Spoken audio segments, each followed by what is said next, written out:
Are you dealing with a guy that's going through a midlife crisis at the moment? If you are, make sure you stick around to watch this video. Hey, it's Sri here. Now in today's video, I'm going to talk you through if you're going through a difficult time with a man who is going through a midlife crisis and you're not sure what to do, you don't know what steps to take, I'm going to talk you through exactly why he does this and what you need to do in order to be able to move forward. Now before we dive in, I know going through a marriage where your husband is going through a midlife crisis is a really painful thing, and not just that, but if you're potentially facing separation or are going through a separation and have been on the receiving end of infidelity, then I want you to know that you're not alone. I am here to serve you and support you on this journey. But if you are in a place where you are needing some support and some guidance and you're wanting to jump on a path or a journey that's actually going to help you to really move forward and create some proper healing on the inside as well, then I'd love to be of service to you. So all you need to do is in the description section below, just click on that link which says book a call with me. Just click on that link, choose a time that works for you, then I'll contact you at that scheduled time just so I can learn a little bit more about where you're at, what we can do to help you to move forward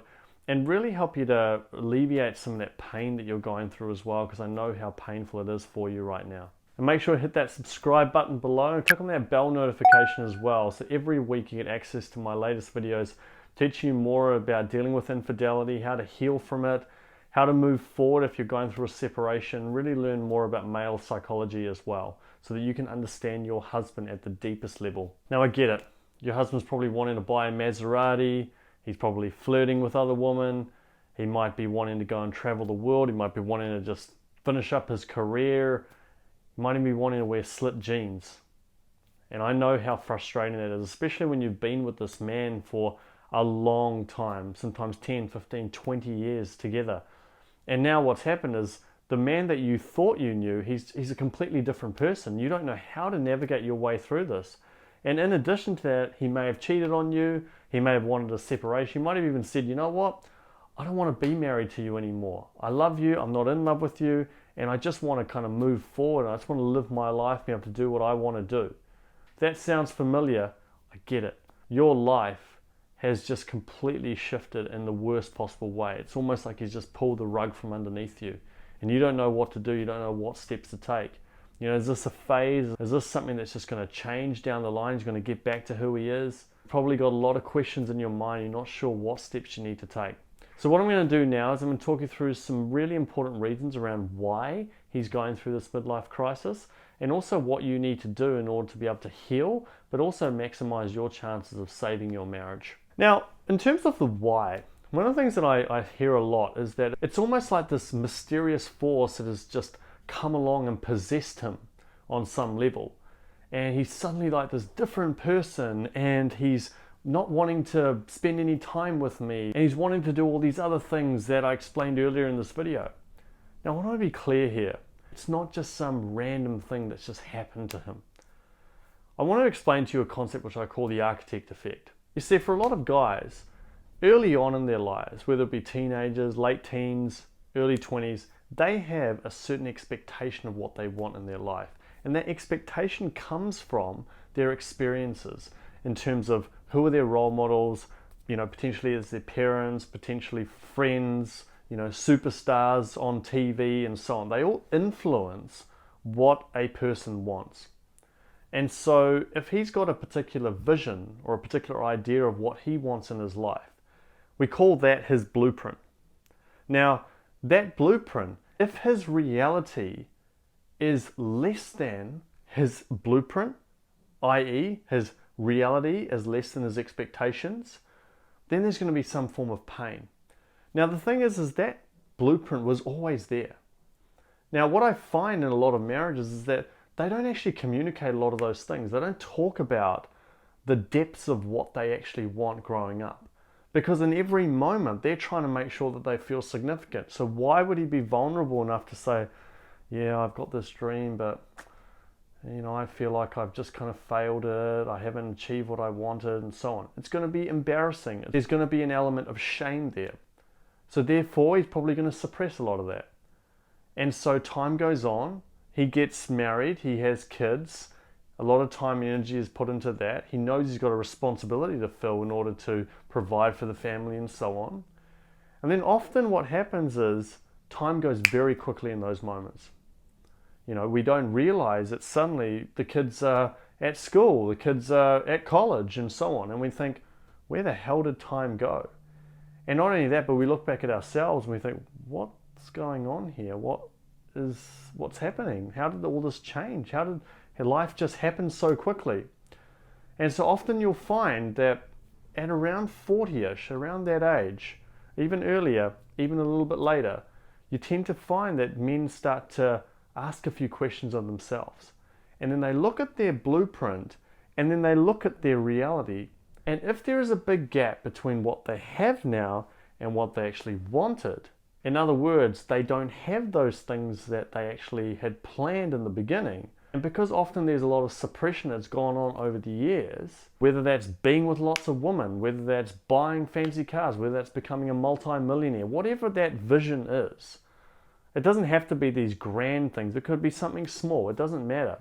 But if there is a discrepancy between the two, that's going to create pain.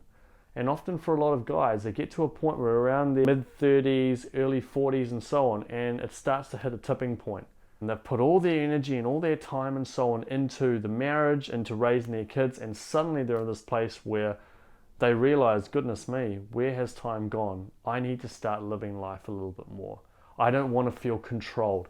I don't want to feel limited in any way. I want to just do what I want when I want. Because as I've explained in previous videos, men are very much driven by freedom, whereas women tend to be more motivated by love in those moments. So yes, there are exceptions to the rule. As a general rule of thumb, this is how the dynamics work.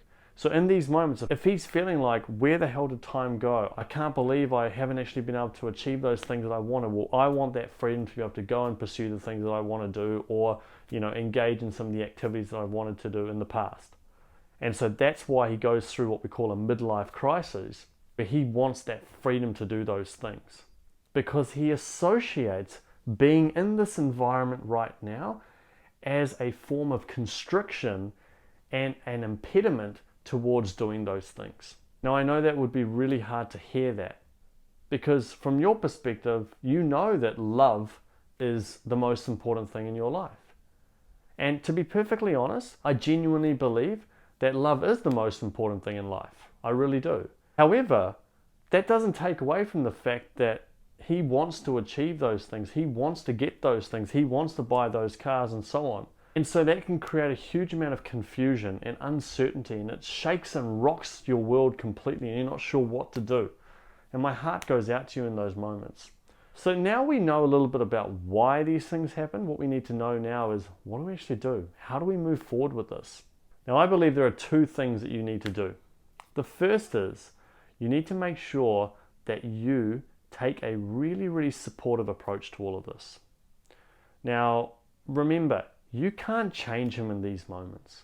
You can't just say these things and say, look, what are you doing? You're not going to find joy by buying that fancy car. It's only going to give you short-term pleasure. It's not going to give you any long-term pleasure at all. What are you doing with those jeans and stuff? Like, you're 40. Like, what are you doing? You don't need to look like a 20-year-old again at all. What are you doing? But here's the thing. We have to acknowledge that that person is there at that place in their journey. And I know it's frustrating, but if we actually spend some time really understanding and supporting that person on their path, then what happens is, because you're not acting as a deterrent on their journey, then what's going to happen is, in the long run, you're actually going to be seen as that really supportive person who is there helping that person through a really difficult time in their life. You might be sitting there going, well, how's that a difficult time in their life? It is. It's a difficult time because their whole world has been shaken up. When a man feels like he hasn't been able to achieve the things that he wanted to achieve, he doesn't feel like he's good enough. So therefore, he's going to take action that tries to make him feel good enough. Now, once again, yes, we know that things don't make people happy or make them feel like they're enough. So the chances are he's going to get to a place where he realizes, geez, that was a bit of a waste of time, or that wasn't the best thing for me in the long run. But at that moment, he can't see it. He may not even be aware of it. So if you go in there and say, look, what are you doing? This is not the smartest thing you can do. This is not really very good for you at all. You're not going to be happy in the long run and so on. He's going to be more resistant to that. So I believe that firstly, you need to make sure you support him through. Now, does that mean that if you are actually together and he's wanting to go off and make really stupid decisions financially and so on, does that mean you say, yep, no worries, go for it? No. It's important to sometimes set those boundaries. It's important to sometimes speak to him and, explain things and help him to understand that, it's not the smartest thing to go off and buy a $100,000 car when you're earning $50,000 or whatever it is. It's really important to sometimes be smart about those things. But what it does do is it allows you to open up some dialogue. So you can actually have some real conversations about these things. Which then leads me to point number 2 is you've actually got to understand what's going on at the deepest level within him. Rather than just criticizing the behavior, understand the driver behind those behaviors. Start having some conversations. What were some of your dreams when you were growing up? What were some of the things that you really wanted to do? How have you found things in the marriage? Has it been difficult for you over these last few years? Have you found it quite hard, like putting a lot of energy into the kids? And reaffirm how wonderful he's been in terms of providing for the family if he has done that and so on. You're reaffirming some of these points, but at the same time, you're understanding his world. I always believe that if a wife can understand her husband's world, like really at the deepest level, no other person is ever going to have that level of depth with your husband, period. Now, I've explained this before about my wife, is that no one knows me as well as her. And there is absolutely zero interest I have in other women because no one will come close to understanding me in the way that she does, period. And that's come from deep conversations. It's come from really learning about each other at the deepest level. And I see a lot of couples who, have known each other for a long time but barely know each other at the deepest level. They know things that they're interested in. They know the kind of food that they're interested in, or the type of car that they like, or their hobbies and so on, but they don't know the deepest part of them. They don't understand what's going on in their mind. They don't understand what their deepest drivers are. And the thing is once you understand those, you can start to anticipate what a person needs before they know. And once you do that, you have got their heart. And once you've got their heart, they're not going to want to leave you. They're not going to want to be with anyone else. No one will know them as well as you. Just to summarize, you've got to support them. And then secondly, you've got to understand their deeper drivers inside. Now, I know that some of this stuff will probably make sense to you. At the same time, often trying to put it into practice when you're in a really emotional place can be really challenging. And we often self-sabotage in so many ways, and it prevents us from being able to move forward. And so if you're finding that you've got some internal emotional patterns that are holding you back from being able to progress and move forward and create the sort of transformation that you're looking for, both within yourself and within your marriage, and really create that deeper level of healing, if you're struggling to do that, then I want you to know that I am here to support you in every way that I possibly can. And I do that through my program, The Authentic Relationship System, which is an incredible program. I believe is the most comprehensive program that is out there. And we really go deep into how to go about your own internal healing, how to really maximize your chances of getting your husband back after the separation, how to heal from infidelity, and really learning about male psychology as well, so that you can really get to know your husband better than he knows himself. And when you do that, it makes an ocean of difference. So if you do connect with my work and you are wanting to speak to me personally, then all you need to do is in the description section below, just click on that link which says book a call with me. Just click on that link, choose a time that works for you, then I'll contact you at the scheduled time, just so I can learn a little bit more about where you're at now, where you want to get to, and just how we can bridge that gap using the program. However, if you don't feel like you're quite ready to speak to me yet, that's okay too.